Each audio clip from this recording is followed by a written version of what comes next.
Aujourd'hui, on va parler de la Beosound Level, une enceinte connectée et portable des plus particulières, à un prix lui aussi très particulier. J'ai eu la chance de tester cette enceinte connectée de chez Bang & Olufsen, qui est assez grande, qui fait son poids et qui coûte cher. Et la question la plus difficile à répondre à propos de cette enceinte, c'est pour qui est-elle faite ? Qui peut se permettre de mettre autant d'argent dans une enceinte comme ça? Quelles sont les raisons qui font qu'elle vaut aussi cher? On va tenter de répondre un tout petit peu à tout ça. Je vais tenter d'être le plus objectif possible, mais ça va être difficile parce que cette enceinte, je l'aime beaucoup. Et je l'aime tellement que je suis très triste de ne pas en avoir plein et d'en mettre partout. Parce que... Ah ouais. Donc sur cette chaîne YouTube, on a parlé d'enceintes Bluetooth et d'enceintes portables. Typiquement, j'ai parlé que d'enceintes Bluetooth qui étaient portables et d'enceintes portables qui étaient Bluetooth. Et sur cette chaîne YouTube, on a parlé d'enceintes connectées, de la Sonos en l'occurrence. Quelle est la différence entre une enceinte Bluetooth et une enceinte connectée? Alors une enceinte Bluetooth portable, entre guillemets, c'est une enceinte qu'on peut prendre avec soi à l'extérieur, qui se connecte à notre téléphone en Bluetooth et qui stream de la musique directement depuis notre téléphone via Bluetooth. L'enceinte connectée, elle, c'est une enceinte qui peut ou pas avoir Bluetooth, mais disons que si elle est connectée, elle a accès au Wi-Fi. Si elle a accès au Wi-Fi, elle peut se connecter d'elle-même à diverses stations de streaming ou services de streaming de musique tels que Spotify, tels que Tidal, tels que Qobuz, tels que Deezer et tels que différents services de radio en ligne aussi. Elles peuvent en général aussi se connecter à un NAS ou un serveur Plex ou un serveur UPnP ou quelque chose dans le genre, mais en gros l'enceinte elle est connectée au Wi-Fi et ça lui permet de streamer de la musique d'elle-même, ce qui est quand même assez sympa quand on n'a pas envie ou pas besoin d'avoir son téléphone directement sous la main. Donc c'est les deux catégories, on a les enceintes portables et Bluetooth. Si elle est portable, elle a forcément Bluetooth, je pense. Et on a de l'autre côté les enceintes connectées qui se connectent au Wi-Fi. Sachez que certaines enceintes connectées sont aussi des enceintes intelligentes. Ça veut dire qu'il est possible de leur parler et qu'ils auront un assistant vocal qui pourra exécuter telle et telle fonction. Et là, dans cette catégorie, on cite les HomePod de Apple, les enceintes Amazon et les enceintes type Google Home. L'avantage principal des enceintes connectées par rapport aux enceintes portables Bluetooth, c'est que les enceintes connectées, en général, ne sont pas portables. Et c'est leur avantage. Pourquoi ? Parce qu'elles peuvent être connectées directement à une plus grosse source de courant. En général, elles sont connectées directement à l'électricité de votre maison. Et ça leur permet d'avoir des amplificateurs beaucoup plus puissants et de booster un son qui est d'autant plus bluffant pour leur taille. L'avantage principal d'une enceinte qui se connecte directement à Spotify plutôt que de passer par le Bluetooth de votre téléphone, c'est qu'elle ne dépend pas de votre téléphone. Ça veut dire que si par exemple votre téléphone n'a plus de batterie, la musique continuera de se jouer. Si votre téléphone se déconnecte du Wi-Fi ou se déconnecte du Bluetooth, la musique continuera de jouer. Si vous recevez un appel, la musique continuera de jouer. Si vous quittez l'application Spotify sur votre téléphone, la musique continuera de jouer, etc., etc. C'est quand même assez pratique. Le désavantage, c'est que pour l'instant, lorsqu'on utilise Spotify Connect, on n'a pas accès à la normalisation de volume. Et c'est très dommage, parce que des fois, si on écoute des playlists avec des chansons un peu aléatoires, et qu'on a des vieux masters et des masters plus récents, on risque d'être surpris par la différence de volume entre une chanson et une autre, ce qui va vous forcer à devoir cliquer les boutons de volume sur l'enceinte. C'est un petit prix à payer pour quand même pas mal de praticité. Moi, quand je suis à la maison, je n'utilise pas d'enceinte Bluetooth, c'est trop pénible. J'aime beaucoup mieux l'idée d'avoir une enceinte qui est connectée à mon Wi-Fi et qui stream d'elle-même. C'est là qu'aujourd'hui on parle de la Beosound Level, qui était, au moment où j'ai commencé à la tester, la première enceinte dans ma vie qui est à la fois une enceinte connectée, donc sur mon Wi-Fi, et une enceinte portable. Et oui, la Beosound Level est à la fois une enceinte qui s'utilise en extérieur avec du Bluetooth, tout comme en Wi-Fi quand vous êtes à la maison. Ça reste une enceinte très haut de gamme, donc faites très gaffe si vous la prenez en extérieur. Moi je l'ai fait quelques fois, mais j'étais confiant, j'allais dans des parcs surveillés, avec plusieurs amis qui surveillaient. Par exemple, je la prends pas non plus à la plage, je l'ai pris que dans des parcs où il y avait genre pas de risque d'humidité, pas la poser directement dans la terre, mais plutôt sur une serviette, etc. etc. Et c'est quand même très chouette de la prendre dans un parc. Vous pouvez vous faire une petite session d'écoute audiophile au milieu d'un parc, à volume raisonnable, bien sûr. On essaie de pas trop déranger les autres gens, s'il vous plaît. Respectez les espaces des autres. Vous pouvez écouter pour vous, mais c'est pas pour tout le monde. Cependant, cette enceinte est surtout faite pour être utilisée à la maison, et l'idée, c'est que vous pouvez n'en acheter qu'une et la balader de pièce en pièce, en fait, la prendre avec vous. Et c'est assez cool pour ça aussi. Et j'ai beaucoup aimé l'utiliser quand je me prépare. Que par exemple, je sais que dans une demi-heure ou dans une heure, je pars pour soit un job, soit simplement voir des amis, honnêtement, c'était plus ou moins ça. Et que je me prépare, que je suis en train, voilà, je sais pas, de m'habiller, que je suis en train de vite faire des petites finalités dans la maison, ranger 2-3 petits trucs.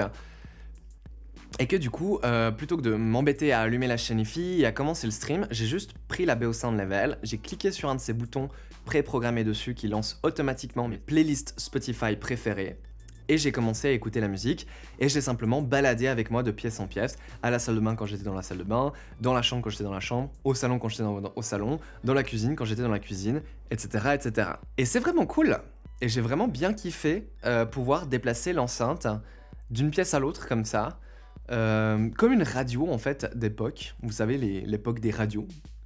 Mais comme ce que n'importe qui fait avec ses enceintes Bluetooth en fait. Vous êtes sûrement quelqu'un qui regardait ça et qui avait des enceintes Bluetooth et qui aimait les utiliser justement pour pouvoir les déplacer, les prendre avec vous partout où vous allez. Et ben là c'est cette expérience mais avec le luxe du streaming et le luxe de la qualité sonore. 1800 €, je crois que c'est le prix complet de cette enceinte, il me semble, dans cette finition en bois. C'est énorme. On peut s'acheter un home cinéma complet pour ce prix. On peut s'acheter un magnifique laptop de milieu de gamme. On peut s'acheter une console de jeu, même plusieurs consoles de jeu. On peut s'acheter un appareil photo, une caméra et des objectifs. On peut s'acheter sa première voiture, sa première moto. On peut passer le permis. On peut se faire un bon voyage dans un pays assez éloigné comme le Japon. Je sais pas, c'est des exemples. 1800 € pour une enceinte portable. Pourquoi est-elle aussi chère ?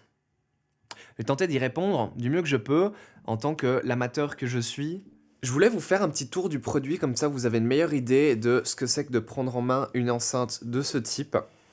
Je voulais vous montrer un peu à quoi le produit ressemble. Je voulais vous montrer le dessus avec les différents boutons.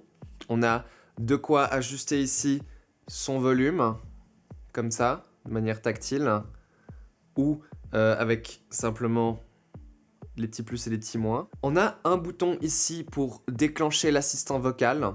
Et je suis pas certain d'à quoi sert ce bouton sur mon modèle, puisque mon modèle n'a pas d'assistant vocal. On a ici un bouton pour réellement couper le micro. On voit que ça fait disparaître le petit logo. Voilà. Le micro peut être utilisé pour faire une calibration sonore aussi, mais du coup si vous le coupez, vous pouvez pas utiliser la calibration sonore, c'est assez logique. On a les boutons play, pause, suivant et précédent. On a un bouton pour activer l'appairage Bluetooth, et enfin on a nos 4 boutons favoris qui sont customisables dans l'application. Et bien entendu en dernier on a le bouton power pour éteindre et allumer l'enceinte. L'enceinte se met en veille toute seule lorsqu'elle n'est pas utilisée, et elle se rallume du coup à l'aide de ce bouton power qui est ici. Cette enceinte est apparemment assez facilement réparable. Les vendeurs Bang & Olufsen de la boutique à Lausanne m'ont dit qu'ils avaient chez eux plusieurs pièces de rechange pour facilement les changer si besoin. Par exemple, on a ici la batterie, on a ici le processeur qui pourrait apparemment être mis à jour pour utiliser des fonctions plus récentes dans un futur. Une chose que j'apprécie beaucoup avec cette enceinte, c'est la connectivité. À première vue, on peut pas faire grand chose. On a une prise USB-C pour y connecter le chargeur. Le chargeur fourni fait 45 watts. Il s'agit aussi du connecteur magnétique Bang & Olufsen. C'est un connecteur, je sais pas si ça vient avec ou si c'est vendu séparément. Vous branchez votre câble USB-C à l'intérieur et ensuite vous pouvez venir tout simplement attacher magnétiquement de manière assez facile et dans n'importe quel sens. C'est assez pratique quand on veut avoir ça placé quelque part dans l'appartement, par exemple moi sur ma table de cuisine, et rapidement brancher, débrancher l'enceinte pour la balader. C'est assez intelligent, moi j'aime bien ça. Mais ce qui est le plus intéressant avec cette enceinte à mon avis, c'est la fameuse porte secrète. Voilà, on vient révéler une prise Ethernet qui vous permet de connecter l'enceinte à un réseau fixe quand elle est utilisée à la maison, et une entrée ligne qui est à la fois une entrée analogique et une entrée numérique avec l'aide d'un adaptateur mini Toslink. Je trouve que c'est bien que cette enceinte ait accès à tout ça, ça me rassure quant à la longévité. On sait comme ça que même si un jour les services de streaming musicaux ne fonctionnent plus, l'enceinte est toujours utilisable à la maison avec d'autres types d'entrées, d'autres types de sources, que ce soit une platine, un tourne-disque, un lecteur CD, peu importe, un ordinateur, une télé, ce que vous voulez. C'était critiqué apparemment que l'enceinte ajoute un certain délai quand même à ce que vous lui connectez dans l'entrée ligne. C'est quelque chose que les gens mentionnent beaucoup dans les tests sur internet. Il faut savoir que ça a été résolu avec une mise à jour. Il existe maintenant un mode à latence faible exprès pour lui connecter quelque chose comme un tourne-disque ou une télé, ou même une console de jeu ou quelque chose comme ça. Bien que Bang Olufsen ait pensé un petit peu au futur du produit, parce que à ce prix-là, on espère le garder au moins 10 ans. Attendez, je crois qu'on m'appelle. La qualité sonore. La qualité sonore de cette enceinte est bluffante. Elle est pas parfaite, hein. Elle est pas parfaite, et son gros défaut, je pense, que c'est Bang & Olufsen qui se sont mis des contraintes sur l'aspect physique de l'enceinte. C'est-à-dire que dans le cahier des charges, Bang & Olufsen, ils se sont sûrement dit « Ok, il faut que l'enceinte fasse telle taille et tel poids. » Et pour respecter cette taille et ce poids, l'enceinte, par exemple, ne profite pas de basses aussi profondes qu'elle aurait pu si elle était conçue un poil plus épaisse, à mon avis. J'y connais pas grand-chose, mais j'y connais quand même 2-3 trucs. Et je sais que faire une enceinte qui est plate comme ça, c'est jamais, d'un point de vue acoustique, c'est jamais la meilleure des solutions. Ça fait que les haut-parleurs utilisés dans l'enceinte sont pas très profonds et ne peuvent pas beaucoup bouger d'avant en arrière. L'enceinte émet une quantité de basse qui est quand même assez bluffante. Elle monte aussi très très haut en volume. Mais il y a plusieurs choses qui m'inquiètent. Déjà, la première chose, c'est que les basses sont vraiment très très bonnes à bas volume, mais dès qu'on commence à monter, on entend un peu de distorsion. Voilà. Deuxième chose, l'enceinte chauffe. Elle chauffe énormément quand elle est sur batterie ou quand elle est en charge et qu'elle joue de la musique pendant genre 1 heure et quelques ou genre plus, même à un volume que je considérerais plutôt bas, genre 65 décibels, non même pas, 60 décibels max. Voilà, 60 décibels à 1 mètre, c'est à peu près le volume auquel j'écoute quand je suis chez moi. Donc c'est pas très élevé, mais c'est pas non plus rien du tout. L'enceinte devient chaude. Elle est chaude au toucher à l'arrière, elle est chaude au toucher à l'avant. Enfin, pas directement sur la grille en bois, vu que j'ai l'enceinte sous la main, pas directement ici, hein. Mais on peut ouvrir l'enceinte, et par curiosité, je l'ai fait plusieurs fois pendant qu'elle jouait. Voilà à quoi ressemble l'enceinte quand elle est sans sa grille. Et ouais, c'est ces haut-parleurs là, donc les haut-parleurs de basse logiquement, qui deviennent chauds au toucher quand elle joue de la musique pendant un certain temps. Là, je me rends compte que l'enceinte est un peu grasse parce qu'elle était dans ma cuisine. C'est terrifiant. Elle est censée être un minimum résistante à l'humidité. Disais-je, l'enceinte est plate. Elle est pas très profonde.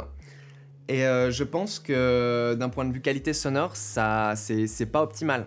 Voilà, je pense qu'elle aurait eu des basses plus profondes et un volume plus élevé si elle avait pu être plus épaisse. Et c'est vraiment la critique principale que je fais à cette enceinte, parce que d'un point de vue son, tout le reste est impeccable. Impeccable, je trouve.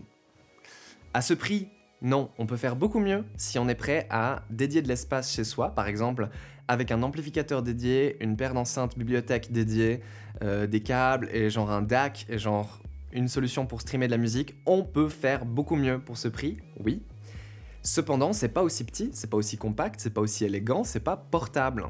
Voilà.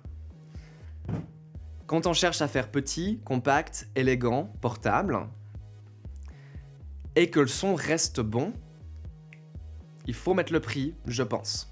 En tout cas, je suis pas en train de défendre Bang & Olufsen pour un prix autant élevé, mais bah, y a pas beaucoup, ils ont pas beaucoup de concurrents dans ce secteur en fait. Il n'y a pas beaucoup d'autres enceintes connectées comme celle-ci qui ont un design aussi attrayant, une aussi bonne portabilité et qui sonnent aussi bien. Voilà, j'en ai pas vu beaucoup. Si vous en avez, recommandez-moi. Et c'est peut-être quelque chose que je vais investiguer prochainement. D'ailleurs, j'ai même commencé déjà à investiguer la piste d'une certaine marque française dont on parlera bientôt. Vous voyez que nous avons 5 haut-parleurs à l'avant, 2 haut-parleurs d'aigu, un haut-parleur full range et 2 haut-parleurs de basse. Nous avons 4 amplificateurs, un amplificateur pour chaque haut-parleur de basse, un amplificateur pour le haut-parleur des mid-range et un amplificateur pour les 2 tweeters. Oui, les 2 tweeters aux opposés ont qu'un seul amplificateur pour les deux, et en fait, les 2 tweeters émettent la même fréquence, mais avec la phase inversée. Et ça vous permet, dans l'application de Bang & Olufsen, de jouer avec l'écartement stéréo. En fait, c'est une technologie assez simple, mais vous savez que des fois, la musique, elle est encodée gauche et droite, donc on a un canal pour l'oreille gauche, un canal pour l'oreille droite, mais il y a eu par le passé des exemples comme les fameux disques micro-sillons, où la musique est en fait encodée avec un canal central et un canal de différence gauche et droite. C'est très compliqué et moi-même je suis pas sûr de tout comprendre, donc je vais pas aller plus en détail là-dedans. Mais cette enceinte Bang & Olufsen, plutôt que de restituer le canal droite et gauche séparément, elle restitue le canal central via le haut-parleur central et le canal de différence gauche-droite avec les 2 tweeters dont la phase est inversée entre les deux. Et ça vous permet, comme j'ai dit, via l'application Bang Olufsen, d'ajuster les effets et la stéréophonie pour élargir ou pas le son. Honnêtement, j'ai beaucoup testé ce réglage parce que c'est assez marrant de jouer avec. Mais la seule position correcte du réglage, à mon avis, c'est la position par défaut. Si vous montez le réglage, ça crée certains effets qui sont trop présents dans la musique, alors que normalement, on n'est pas censé les entendre trop que ça. Et si vous diminuez l'effet, il y a carrément des effets de la musique qui disparaissent, genre des... Vous savez, de temps en temps, dans certains morceaux, on va avoir un petit truc qui se joue à droite, un petit truc qui se joue à gauche. Ça disparaît quasiment entièrement, on les entend plus, c'est dommage, c'est étouffé. Et dans l'autre sens, ça les accentue. Et ça étouffe un peu ce qui se passe au centre, à savoir souvent les voix. Donc, le mieux, c'est de laisser le réglage par défaut, mais je trouve très rigolo qu'on puisse jouer avec ce réglage dans l'application Bang Olufsen.